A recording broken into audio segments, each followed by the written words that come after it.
Mythic Raid. Should it be a Final Fantasy XIV Ultimate instead? Yes. Moving on. No. This is an interesting one.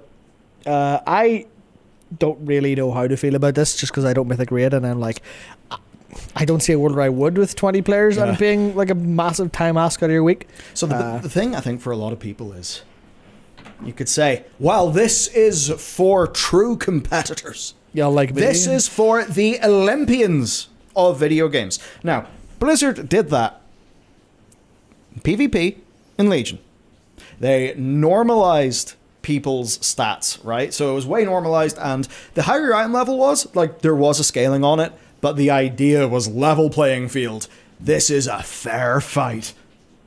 And obviously people didn't like that, because a part of what's fun in PvP, maybe not an arena or whatever, but what I think is as fun in PvP is I go into a dungeon and I'm just slaying fools. In PvP? In a dungeon? Sorry, I'll go into a battleground, there we go. And, you're just slaying fools until the other Dynasty Warrior and the other team goes and points at you and you have a big fight. Which is to say, we can have all of the... Yeah, there's a lot of rain. We can have all these ideas about the spirit of competition. The Olympics of World of Warcraft. A global reset and no gearing. Just max and scripe. Just dogging it out. Just brain cells rubbing together. That's it. And do you know what the thing, though, is? For the Race to World first, would it be a better competition? Yeah. Would it be a better race? No. It would be less watch time. There would be less inherent stories. And I know a lot of players would also just think, please, for the love of God, let it be set gear. I don't want to do a week of splits. But without the splits, they would be like, what do I do now? Yeah. To pretend that Mythic raiding is just a competition misses that it is part of an RPG. Even though it is a minority of people, it is a substantial quantity of people, a substantial quantity of subscribers. And if Blizzard puts that game mode in the game, they actually do owe it to those subscribers for it to be a good, well-balanced, well-tuned experience that is harmonious with the rest of the game. Does that go for PvP as well? It should. Apparently stuff's coming there. I need to see what the Battleground Blitz is like, though. So I know John on our team. He's a banner in that. So, this thing with raids then. I get people saying, make a competition mode. I think Destiny's got a competition mode. Basically, people saying, Yeah, but it's like... it's over in a few hours, like the Destiny one. Yeah. So and it's a very, very, very limited competition as well. Yep, so Destiny's over in no time. Final Fantasy is a different game. And if you No, it's the same game. As everyone said, it's the same game. The simple flippin' fact seems to be, if you put Final Fantasy progression into WoW, people would... You'll lose an awful lot of what makes World of Warcraft. Well, yeah, there's loads of texture you'd lose. There's loads of power fantasy that you'd lose. FF does have lots of player-friendly aspects to its gearing. Its gearing's also really boring. Yeah, it doesn't have buildcraft or, those sorts of things as much. Not even remotely close, like. Yeah, like... I mean, to be fair, World of Warcraft doesn't for a substantial amount of people, but that's a different story. Very true. That's a different story. So, Mythic Raiders, asterisks, it's not only the Race to World first people. Like, yeah, we say minority, you're still talking about hundreds of thousands, probably. 100,000? Nice probably in there. Probably. Just like, that number seems a bit big. Yeah. Yeah, I came out of my mouth, I'm not sure. Yeah. Well, I was like, where's the qualifier there? How many, I know what you mean. Like, participating, because that's a lot of people. 25 people a guild. If you have like 10,000 guilds, it's a lot of people. They still want a role-playing game with RPG progression. They do want to kill their mythic boss and get a really exciting bit of gear. Yeah, you run into the problem of the texture of people opening their vault and finding spy masters, whatever not. It's kind of the thing you lose in that. There's always the best trinket, there's always the best weapon that people will be excited to get. And it's like you lose that, and obviously you go, but you lose out the the amount of people who rage for not having it, etc. You're like, yeah. Do you ever watch the Fairly Odd Parents episode where everyone's a grey blob? Yeah. That's like, obviously I'm not saying FF is that in any way, but it's closer to grey blob land than WoW is. It is, absolutely. And, you know, until you are grey blob land, there's a degradation where that's fine. And it's just a matter of personal preference. I mean, and that's where it comes down to. A lot of people will say people talk about what's objectively better using all these metrics, but realistically it comes down to what is a personal preference in a bunch of ways. And I think WoW's in a really good place for a lot of how it handles things, especially like generally with like trinket balance and weapon balance and stuff like that. It's definitely in a better place than I think it has been in a while. Obviously, there's always going to be outliers, but I think the outlier gap is getting smaller and smaller and smaller. And so the issue that we have, is I did tweets, and I think these tweets sort of helped lead to this segment because Dakor's put them in the document. Yeah. Dakor, who is rank 1 paladin, Mythic Plus, is sometimes he's trading places for highest rank he's fighting for his in life. the world. Yeah, because he's doing keys to 3 in the morning, like crazy shit. So I basically said, right, Gilded Harbinger crests. Listening to discussion, listening to why Delvers are finding themselves in a Mythic plus 8, plus 9 back when... How did I get here? Oh god. Oh no! This is scary. It's these gilded crests that, of course, you want because the gear upgrade system is nudging you towards there. It's giving you a red number, and you're like, make this red number white, and you're like... Yep. If you set up incompleteness, then you are telling your player you should go and, complete this. Now, the problem is... Gilded is most associated with Mythic Raid. The Myth tracks named after Mythic Raid. I don't know what Mythic Plus. Yeah, I guess Mythic was just fucking eaten to be this is hard in WoW. Anyway, the point basically is it's like a categorization thing. So M+ Dungeon really sort of approachable and accessible from an organizational standpoint. I mean, you're going to go in, all get killed and scream at each other, but it's 5 people. Normal heroic raid. Well, you can do that all with the same team. Moving to Mythic, though. Well, Mythic is, I think, a massive outlier in World of Warcraft. It's a different game mode, right? Yeah, it's structurally different. It's not an... I don't agree that Mythic Raid is just it literally is the next step up from Heroic, but it's also... what's the right way to put it? There's a big gate that you have to go through that's very different. It's the same reason I think why am I even using analogy? No one's gonna fucking get it. It's the difference between hard and expert in rhythm games, where like hard is like, yeah, you're playing the game for fine. Expert is no, you're doing something completely new here. It's all the way. It's not just that. It's a completely different. It's as if you need a new peripheral. Yeah. So because the team size, actually, that's probably the good analogy, because a lot of rhythm games are basically, you're doing this with X amount of fingers, or you're used to using like one side of the controller. You're doing both now at the same time, and it is like what I'm trying to say. It is a full on step change. Yes, and it is. In Mythic and WoW, it ends up being the group size and comp, and also all the other elements that you now have to pass this like almost 80-20 principle gap of you can kind of wing it and work, and then it's everything is, you now need this amount of people, you now need these consumables, you now need everything. And why therefore are lots of people deciding that instead of doing Mythic Raid, they will get that progression through Mythic Plus? Because it's at its hardest form. Because it's easier. Yes, but it's not only easier, it's also doable. You can do it in a subdivision of your existing social format. Now, if there was a... Well, there's your 30-man heroic raid, and then you wouldn't want to kick 10 people out. If you had Mythic... You see, it wouldn't be Mythic, because Mythic's mechanics are very designed around that group size. But if you were to have something that was, harder than Heroic, basically the equivalent... Heroic Plus. I hate that. My point basically is, if you could get as close to Mythic difficulty as is possible, still flexible, so that you defeat Heroic and Surek, Next raid night, your team starts doing Mythic and the first boss. Most teams cannot do that. And lots of people will say, recruit more members. Then we say back, I want to manage a fucking squad. yes, we don't want to manage 20 people. We quite like who we're playing with.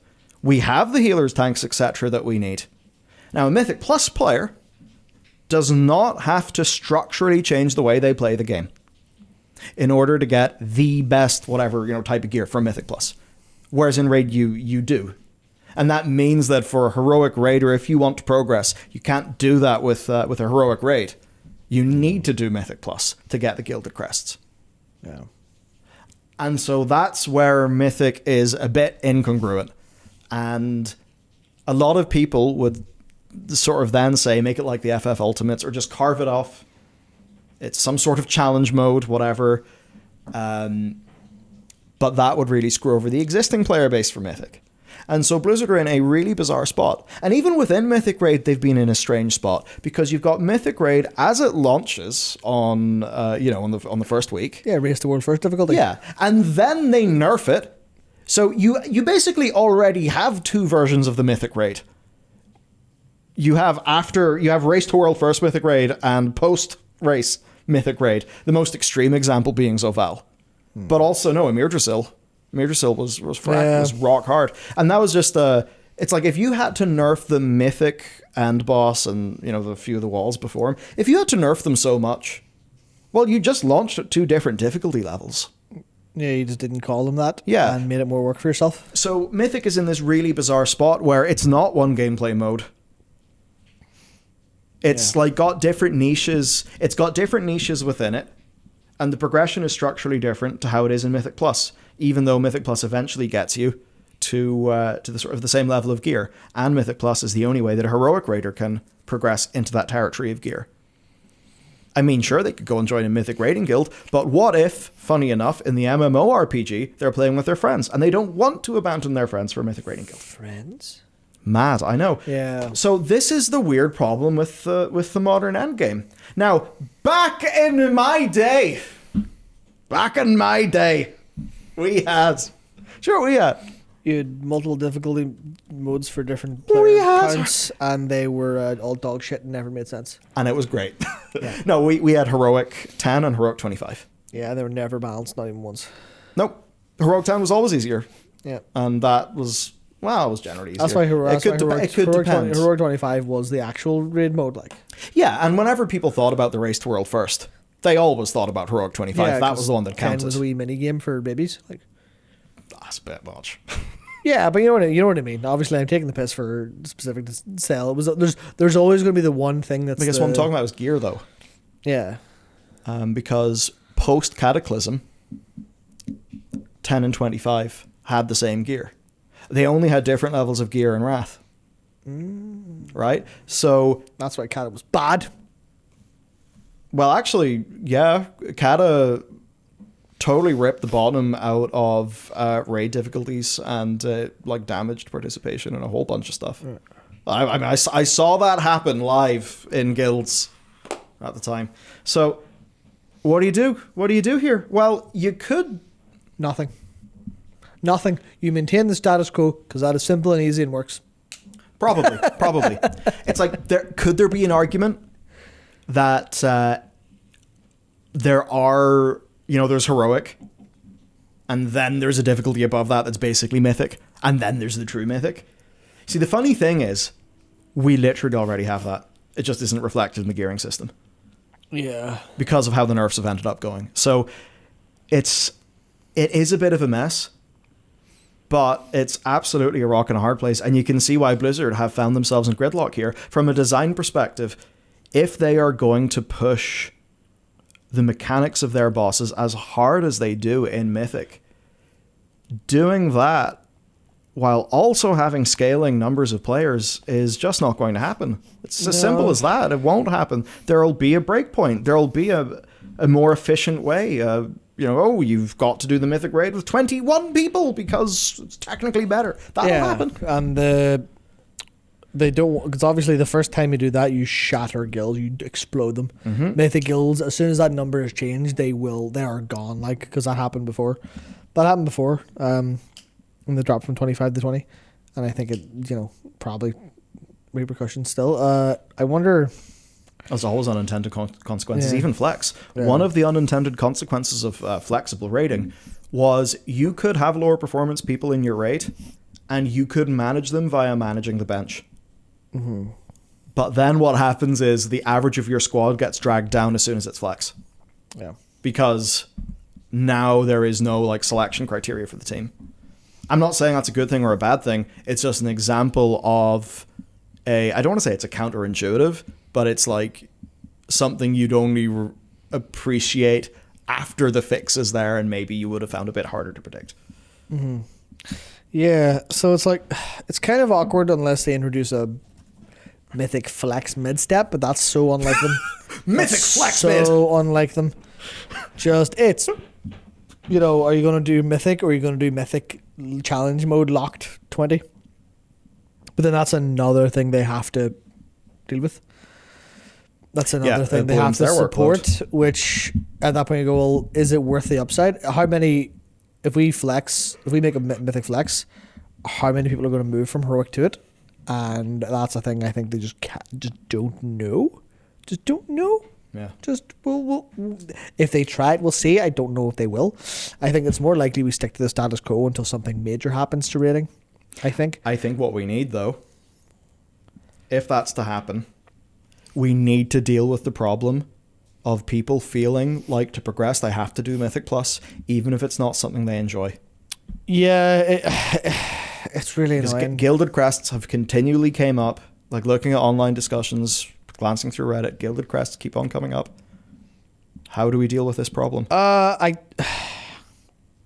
that is downstream, but it's the only thing that we can realistically tweak and change. Yeah, I've got a really horrible suggestion. Oh, great. I love those. Mythic raids no longer drop gear. There we go. Yep, and then unfortunately we run into the hard reality of lots of people are playing a hard RPG and can no longer progress their character. Yep. But the other solution is to put hard delineations between gear. And that is kind of a problem in itself, but that is, the what I mean is, the way you'll need the crest to get hero 4 to 6 or champion 6 to 8. Kill that, lock your champion 88. Make that, if you've got a champion 88, a hero one piece is one step better than that. You cannot upgrade. Maybe Myth needs to be in a tier of its own. Yeah. So you continue the existing rule of there being overlap, but you cut it. I think that's okay, because that's okay. You can nudge people up, but it's a little inconsistent. But I get it. It works for that. It works for the inconsistency is good, because inconsistency is a signifier, and I think a part of the problem here is if you could fill up your hero 6 out of 6, and you didn't need gilded crests, and Myth was just a category above, you wouldn't feel like you'd need gilded crests, because you don't even have the Myth gear. Because there's a hard delineation. Yeah, the hard delineation then just sort of tells you this is a natural stopping point. This is a natural place to feel satisfied and done. Yeah, I guess the thing is then the issue gilded, or is there an issue in pushing people from normal to heroic, or from normal tier keys to heroic tier keys? Or is it worth having that? Normal to heroic's fine, because that's just like going up keys in a dungeon. It's the same thing, but it's harder. Yeah, but that's the same for Mythic Plus, right? Yes, but I guess whenever Mythic Plus has got to trade blows with a Mythic raid, which is definitely harder, and then of course different people will evaluate the organizational side of things differently. There's certainly sometimes in dungeons where it seems that for a lot of players, not all, because there are people who love keys, and that's great. They're playing it. I mean, they're getting every bit of juice out of the game, and we actually look at them play. It's really impressive. That's not how everybody wants to play. A lot of people just want to have fun, be a good player, still progress. does current Mythic Plus actually go too hard before it turns into pure challenge mode? I don't really know. I don't know. To be clear, it's not my thing. I like raids. It just seems to me the problem is that people want to chase these gilded crests, and the only place they can get them is one that in many cases is currently not meant for them. Yeah, I think it really is that. It really is that heroic gear muscling in on Mythic, pushing you towards Mythic, which is a different game mode. That's realistically the crux of the issue, I think, for most players. At least if you're going to solve it on a systematic end. There will always be people who want, but I want the better gear. I see person better gear than me. I need to get. And I think without the systematic push from that to just go a little bit more for a little bit, go a little bit more for your gilded, a little more for gilded, without that tiny little push of upgrading what you have, which obviously comes to the, oh, your gear's not as good as it could be, is different from, oh, you haven't got the best gear from the hardest content. Those are two different framings. Yeah. Look, so put a seasonal achievement in the game for getting your character completely hero 6 out of 6. I mean, they're oh yeah, seasonal one, yeah. Yeah, that is just a. That's on the You're done. That's on the level of KSM and not just the harbinger of the whatever quests ones. Yeah, one that's just like a proper. You tricked out your character. Here's a happy badge. Yeah, make it in. Put it into the same cultural weighting as Ahead of the Curve and KSM and stuff like that. Yeah, mark it with a milestone. Give it a mount reward. Mount reward. Basically. No transmog reward. Duh. Mark it with a milestone. The next level of gear up is of a different category, and you can safely say that's not for me. Mm-hmm. Instead of a heroic raider running a bunch of keys to get some gilded crests, I'm not enjoying it. Because it's bad. It's bad for people who enjoy Mythic Plus if people are incentivized to do their game mode in order to progress their character when they don't want to be there. Because now your Mythic Plus pugging experience is going to be driven by the upgrade system, not via people wanting to progress their character in Mythic Plus. Because there's just one bit at the top, not the top echelon, before the top echelon, that is just a bit of a funky bounce. Yeah, it's almost similar to trophies, right?